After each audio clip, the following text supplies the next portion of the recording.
This young person inspires me, and that's why I still work with young people, even though they make me feel old all the time. Please put your hands together for the storytelling styles of Brooklyn Bacchus!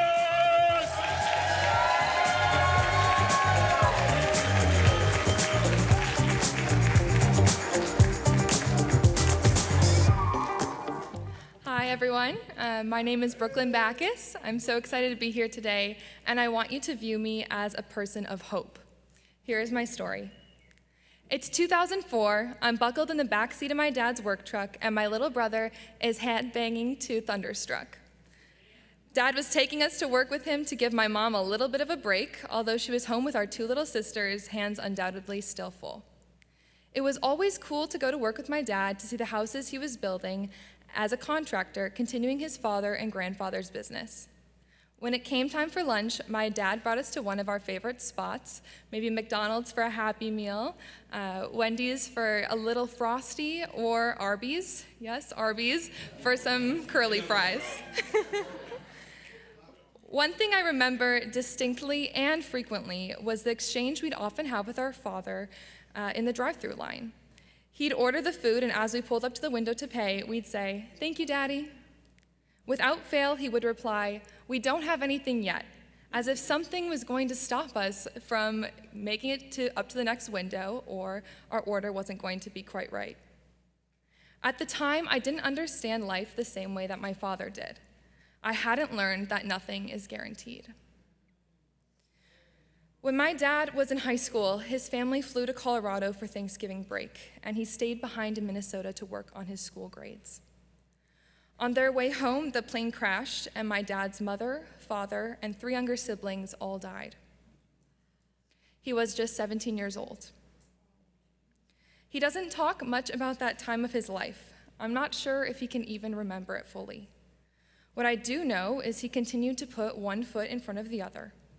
I know he went to college, that he fell in love with my mom, who swears she loved him at first sight, that he has been a loyal husband, a wonderful father to 4 children, and that he is still standing, or rather sitting here today, an unparalleled example of perseverance, a resilient man.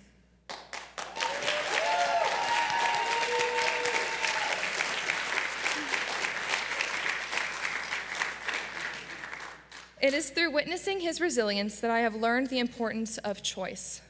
Living is a choice, loving is a choice.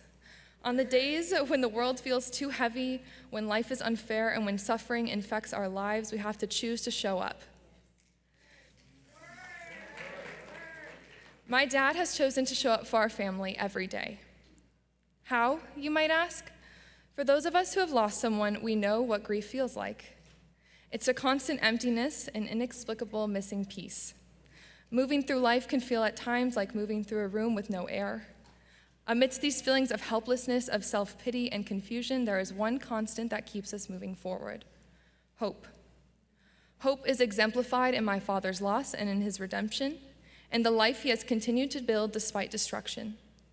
Hope is our family's Christmas mornings, all of us dancing to the Bee Gees in the kitchen, and the ever-present possibility for more good.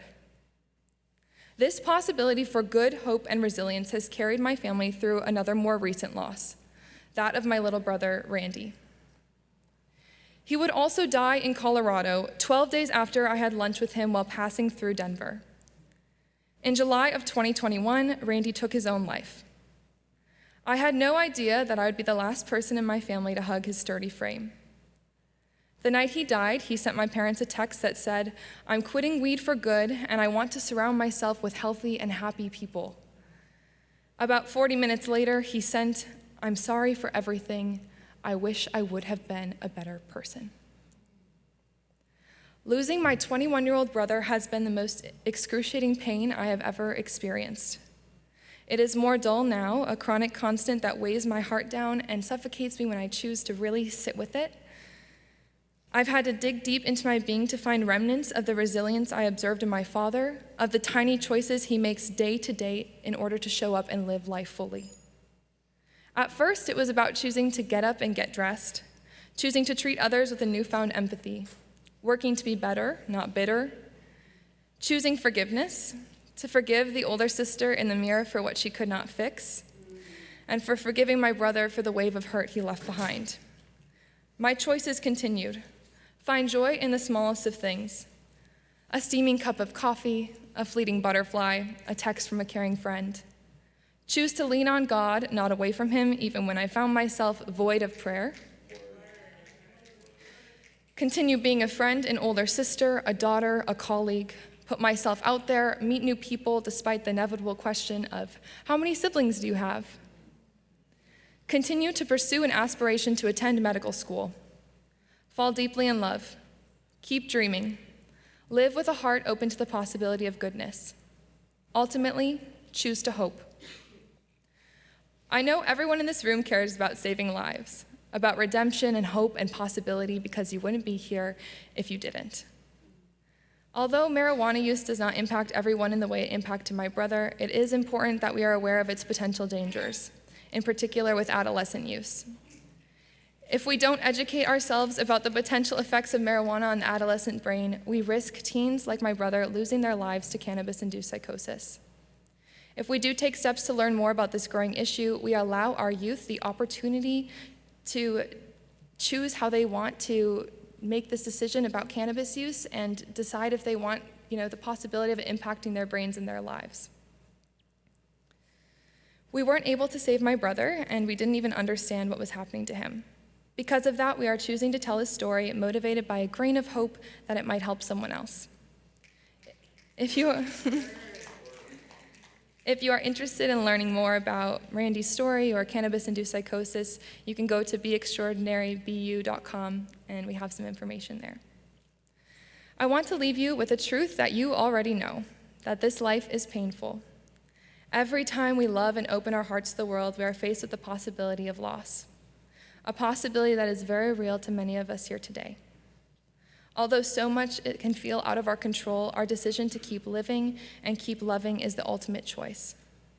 I pray that everyone in this room can allow that tug of hope towards something more beautiful, towards the promise of redemption, to lead us in this life and the work that we do every day. Maybe life actually is a Wendy's drive-thru. We order what we want, despite not knowing what's going to be at the next window. We pull up anyway. The reality is, you might not get what you ordered, but you are never going to get anything that you cannot handle. Thank you.